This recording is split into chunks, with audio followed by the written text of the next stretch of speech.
All right, good afternoon here, folks. We'll let some people join in, and we'll get underway with an update. I'm gonna make sure we are live. You can hear me. Looks like we're good. Share this with your friends. Sharing it to my page. We'll get right at it. So, yeah, we have a severe thunderstorm watch that has been issued across central Illinois and central Indiana. It's going to go until 6 p.m. Eastern. And I'm going to pull this up here so you can get a view of what that looks like and where it's at. And I'll show you the watch product here. It's just a good old fashioned thunderstorm watch for hail and wind, and I'll show you that right now. We'll share the screen so you can see that. And we'll go to the Chrome tab. This one right here. There you go. So yeah, so here's the thunderstorm watch tonight. It's going to go again until 6 p.m. Eastern time, and that is also going to go until, if you're in Illinois, it's 7 p.m. Central time. That is going to be for hail, some large hail possible, scattered up to 2 inches, wind gusts up to 75 miles per hour likely, and the potential for frequent lightning as well. All right. Thunderstorm cluster currently now across central Illinois, and we'll kind of show you the thought process of what how that's going to evolve here this evening. We'll get pull up a couple of tabs and show you the latest. Let's see here. If you guys have questions, feel free to shoot them to me in the chat, and I'll answer them as quickly as I can. Paste and go here. Get logged in. I had to update my screen, so or my browser, so you all could see the latest. Here we go. Pull it back out, and I'm going to share this tab instead, so you guys see my tab here on Clarity, and turn off this discussion tab, so kind of makes the screen not so. Wait, that's interesting. We just want to display the watch. There we go. So there's our current setup right now on radar. And we'll put this into motion. You can see the thunderstorm complex back out across portions of Illinois, the most intense part of it right now, going right through Springfield to Decatur. Now, the interesting part about this particular setup is the flow.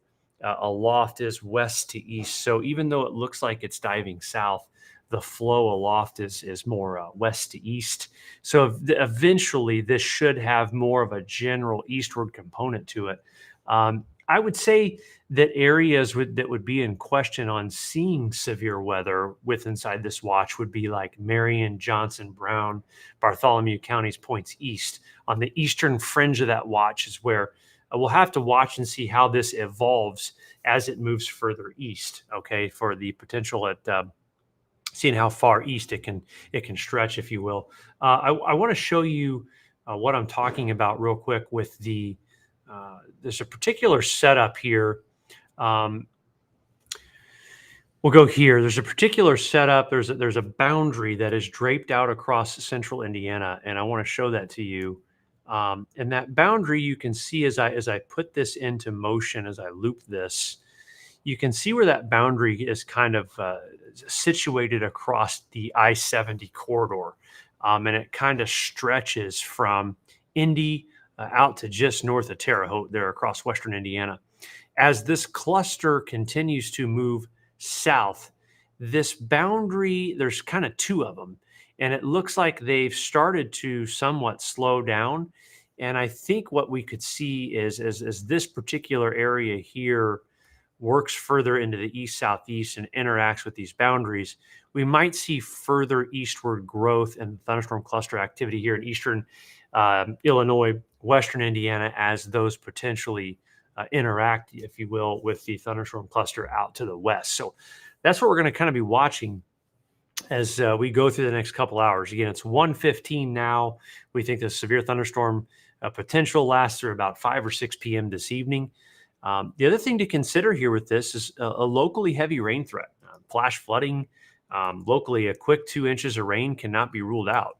That's certainly not off the table. for sure. Again, we'll do a local view here of the radar out across central Illinois, and we'll put that into motion for you.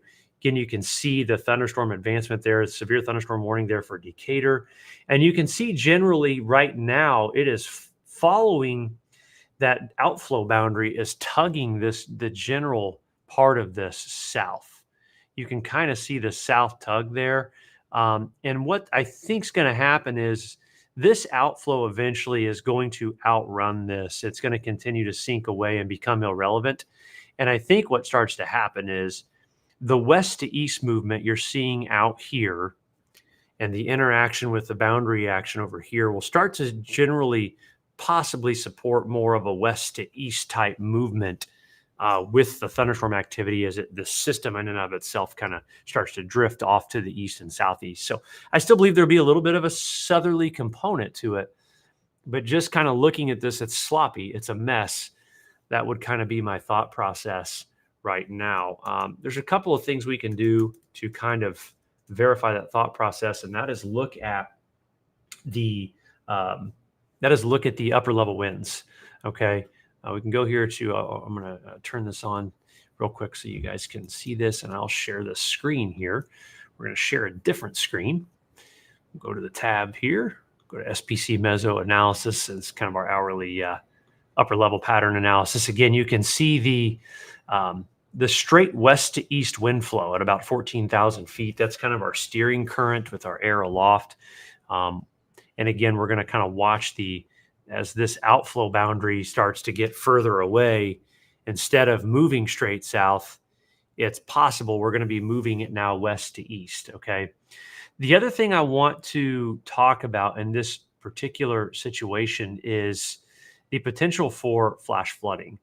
And the reason being because you note the air at 14,000 feet is west to east.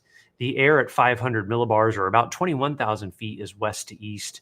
And even at 5,000 feet, the air is west to east. It's parallel in its flow with its movement in the air aloft, if you will. So a lot of times that can indicate the potential for very, very heavy rain to become an issue. And I want to illustrate this for you, an area where we think that there could be a locally very heavy rainfall threat. And what I'm going to do is pull this particular tool up and share that screen with you real quick so you guys can see what I'm talking about here. And then I will take questions. All right. But I'm going to go here to the Radar Omega product. And again, what you're seeing here, what I want to illustrate to you is as that starts to happen, in fact, I kind of want to do, let me go to MRMS just to kind of so you can see the whole picture here. As this starts to flow with the upper level flow, I think an area that really needs to be monitored in the next, 4 to 6 hours is probably in here for some flash flooding. And we'll just kind of do this little FF here for flash flooding or some flooding concerns. Would not surprise me as that flow starts to go west to east. And this activity generally tries to start to do that. That would be kind of the thought process there. Again, you can see the general southerly movement right now, but it wouldn't shock me if that started to be more west to east, if you will. So here's what I'm going to do. I'm going to turn on the chat over here, and I will answer some questions. If you have them now, I'll take them.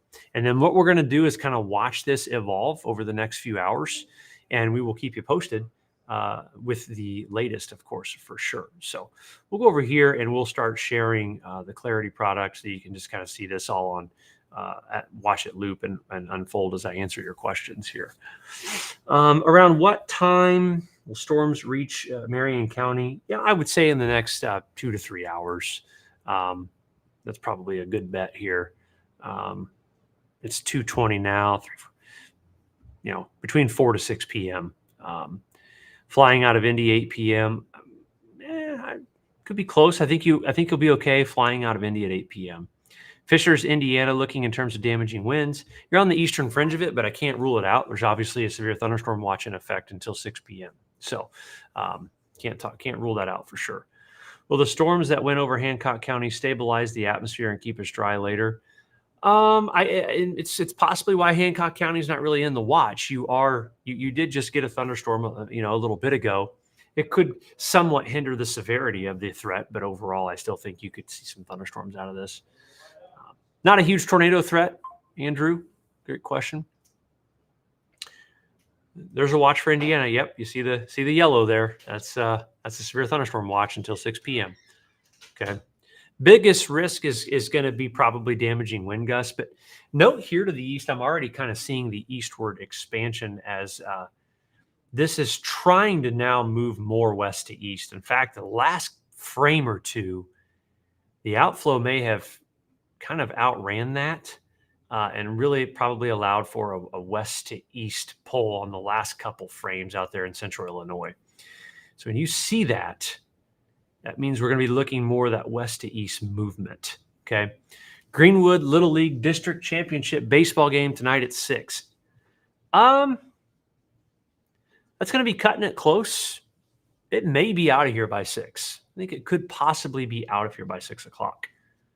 We'll have to monitor that closely here as we continue to watch this over the next couple of hours. Okay. But again, you can see what I'm talking about. Instead of straight south, the last couple of frames is now growing east right along the I-70 corridor and just north. And that's where I think you could possibly be looking at more of a west to east movement coming out, which is why the Storm Prediction Center took that severe thunderstorm watch out through central Indiana for sure. So it is possible we will see a second round overnight. It's not out of the question. That is certainly possible right now. We'll kind of continue to monitor that. So what we're going to do is we're going to give this about an hour to watch this evolve as these storms start working their way more west to east, work their way into western Indiana. We're going to start talking about this or come back on with another update and give you some more information. So share it with a friend, tag a friend, phone a friend, DM a friend, whatever you do. Share this, and then we'll come back on in just a little bit as storms are getting closer, and we will keep you posted.